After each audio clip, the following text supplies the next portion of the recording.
Welcome back, fellow democracy dealers. Today I'm going to show you my go-to support build, which is great for handling those pesky hordes whilst also dealing with the larger enemies and giving the rest of your squad the supplies they need to spread that sweet Liber-tea. And just a side note, helmets and capes don't grant bonuses as of yet, so just pick whichever ones you like the look of the most. And with all that said and done, let's get into it. To start off with, you're going to want to equip the SC30 Trailblazer Light Armour, as it has the best speed stats in the game so far, and its passive bonus called Scout, which gives you and your team a better understanding of your surroundings and the objectives you're heading to with the scanning system. If you haven't unlocked the SC30 armour yet, then I would use the SC34 Infiltrator Light Armour you get at the beginning of the game. This armour is a good starting point and has the same Scout passive bonuses the SC30 Trailblazer armour has as well. The idea behind the light armour in general is it gives you extra sprint speed, so when you and your squad are travelling between objectives you can catch up to them to give them supplies and stim them if needed. An alternative armour set, if you don't want to use the Trailblazer, is the CM09 Bone Snapper Medium Armour you unlock on page 4 of the Helldivers Mobilised Warbond tab. You'll use this armour for its passive bonus, which is called Medkit, which increases your stim infantry by 2 and increases the stim duration by 2 seconds. I would still go with the light armour personally, as I believe that speed and the scout passive bonus comes in handy a lot more often than a couple of extra stims. For your primary weapon, you want something you can use short to mid range, as you don't want to be at the front of your group, you want to be just behind them, giving them the backup whilst keeping yourself safe with the ammo supply.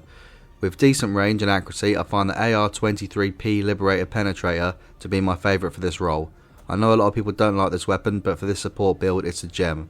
I find it the most accurate weapon and is one of the few primaries that does damage to light armoured enemies, which makes it that great support weapon you can fire from a distance while supporting your team and staying alive to keep them topped up ammo wise. You can't be running in first when running a support build, as your fellow divers rely on you for supplies and lookout duties.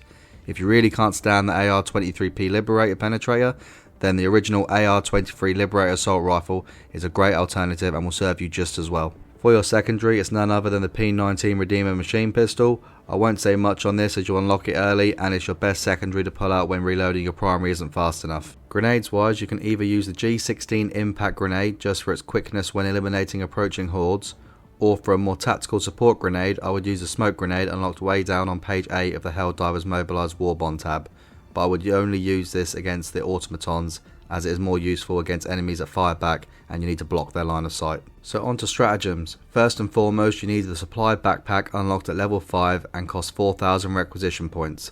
This is the bread and butter for your support build, as what's the point of running support if you have nothing to give your fellow divers. As well as your squad, you can also resupply yourself by pressing 5 on the keyboard, or if playing on controller it's down on the D-pad.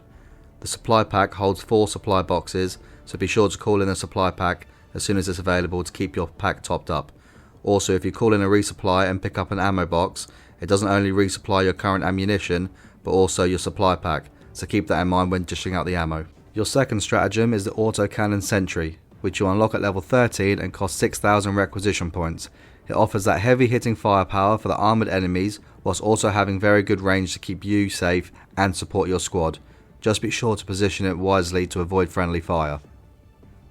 Next up is the machine gun. When I think of support, I think of a heavy machine gun laying down suppressing fire to wipe out hordes and cover my squad's back. This is where the machine gun for this build shines.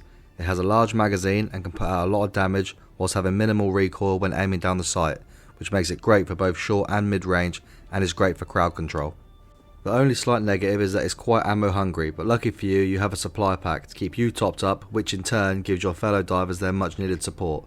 An alternative to the machine gun is the always reliable railgun, which can come in handy when running particular missions and difficulties where you might run into a lot more heavily armoured enemies, such as chargers or bile titans. But again, this depends on the circumstances and your preferences, so try both and see which one you get on with the best. The fourth stratagem is the EMS Orbital Strike. I've only started using this recently, but I really wished I'd used it sooner. From a support perspective, this is a great stratagem with one of the lowest cooldown rates, and when upgraded in the ship module, you can get the cooldown time to just over 60 seconds per turn. It lasts for 15 seconds per strike, and anything inside the radius is slowed down and stunned, ready for you and your squad to attack, or when completing objectives, which makes it great for both offensive and defensive use. It also pairs well with the autocannon sentry for targeting the faster moving armoured targets, as the autocannon, whilst having great range and power, lacks speed, so the EMS Orbital Strike is a great stratagem to pair it with. And a special mention for the Tesla Tower, which just loses out on this build, but I had a lot of fun using it. It is great for crowd control and for securing entrances, and it will definitely be making it into a build down the line. It has a decent area of effect when deployed strategically, but I can't stress this enough, make sure you communicate with your fellow divers before deploying it, as this is a team killing machine. If you do happen to be close to a Tesla Tower, remember that crawling and prone will keep you alive.